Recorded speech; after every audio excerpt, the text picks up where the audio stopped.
TCC começou diferente porque eu comecei a minha pesquisa antes de saber que eu ia usar a minha pesquisa para esse TCC. Confusão. Se você não me conhece, eu me chamo Carolina Pessoa, mais conhecida como Charas, e hoje eu vou falar sobre o TCC, por onde começar, recursos utilizar, que diabo que eu vou fazer agora. Antes de tudo, eu gostaria de me solidarizar com todos os que estão passando por essa fase, porque eu sei que pode ser muito estressante. Vai passar.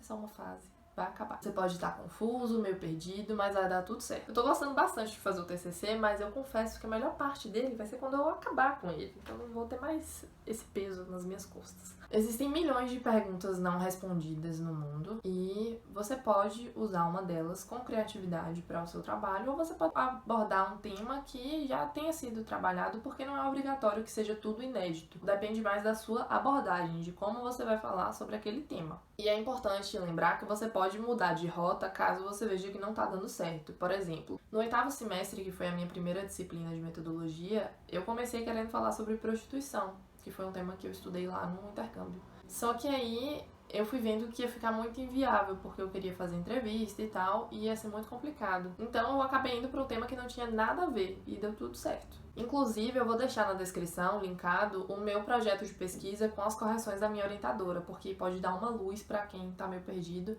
e eu acho que é mais fácil você ver com os erros da pessoa, né, do que você ver tudo corrigido, tudo certo. E eu falei isso tudo para chegar no ponto que é a escolha do tipo de trabalho que você quer fazer. Existem 3 tipos mais comuns de trabalhos acadêmicos, que são o estudo de caso, que é o meu caso, a pesquisa exploratória e a revisão de literatura. Eu vou ler aqui um pouquinho sobre essas 3, só porque eu acho que pode dar uma esclarecida. Bom, estudo de caso é uma abordagem de pesquisa que consiste no enfoque de um ou uma quantidade pequena de objetos de investigação. Esse enfoque requer a análise desses objetos com o máximo de profundidade e detalhamento, e ao mesmo tempo sem desvincular do seu contexto. Por exemplo, se uma empresa é o seu objeto de estudo, ou seja, sua unidade de análise, é preciso buscar o máximo de fontes possíveis para realizar um estudo de caso.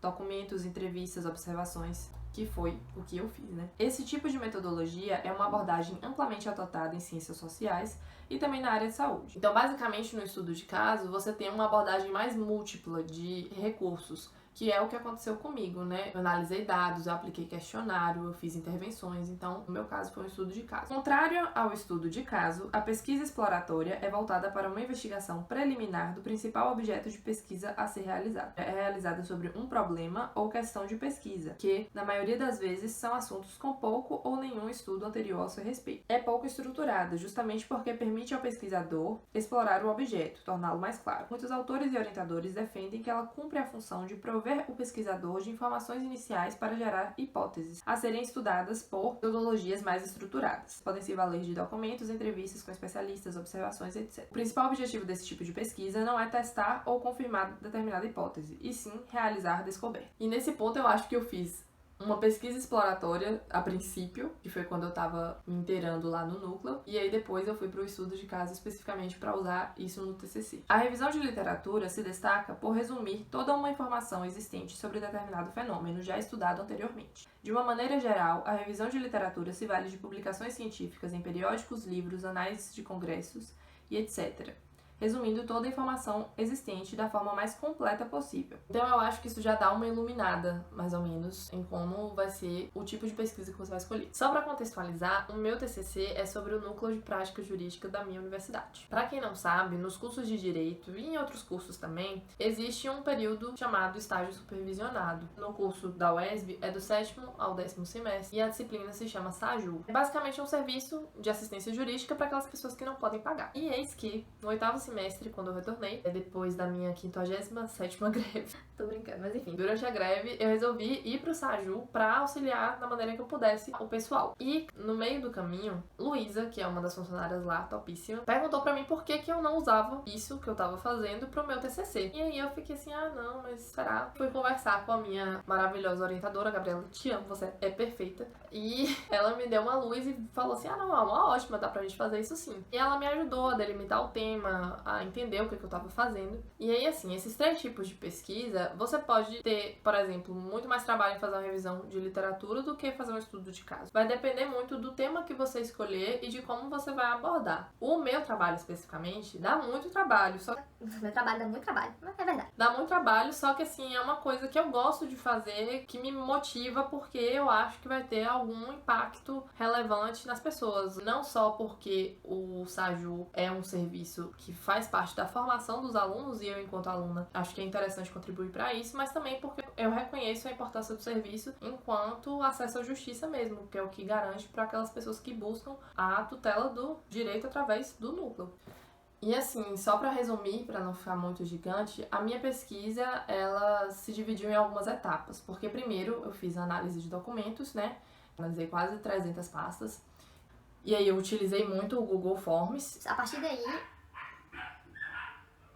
A partir disso eu fiz intervenções e analisei a recepção dessas intervenções. E a terceira parte foi com pesquisas de satisfação. Essas pesquisas, esses dados eu colhi também com o Google Forms. E aí, com isso tudo, eu compus o meu terceiro capítulo. E agora, o 4º capítulo é com as conclusões e as sugestões. Ou seja, os meus principais recursos foram Google Forms e este caderno. Vou explicar meu caderninho pra vocês, como é que eu fiz. Separei, né? A primeira parte foi pra descobrir qual era o meu tipo de pesquisa, e aí eu indico um livro muito bom pra vocês. Eu não li todo, mas assim, as partes que eu li foram ótimas. Projeto de pesquisa, de Creswell. Eu vou deixar o nome na descrição. Fui entender como era a minha pesquisa, né? Ele fala muito sobre os tipos, a filosofia da pesquisa, sobre estratégias de investigação, sobre métodos específicos. E aí eu fui conseguindo reconhecer como eu iria realizar essa minha pesquisa. Depois eu separei com outro post-it o referencial teórico. Eu fichei tudo e aí eu fui desenvolvendo o meu primeiro e o meu segundo capítulo, que é a parte mais teórica. Eu deixei uma partezinha também para os insights que eu tivesse, porque às vezes você tá ali no meio da pesquisa e surge uma ideia. Então, assim, para não perder, eu deixei uma parte do caderno para os insights. E a última parte, eu deixei para análise dos resultados, ou seja, depois que eu coletei todos os resultados, eu ia analisar cada uma daquelas coisas de acordo com as categorias analíticas. Para esse vídeo não ficar muito gigante, eu vou falar no próximo vídeo sobre os recursos tecnológicos mesmo. E aí eu queria pedir esse momento para você curtir, compartilhar e já esperar, porque na semana que vem tem a parte 2. Curtam, compartilhem, comentem, deem sugestões, opiniões, se tá muito ruim, se tá muito bom, se acharam, você poderia ter falado um pouquinho mais disso. Eu preciso muito desse feedback para saber se tá indo bem. E é isso. Até a próxima.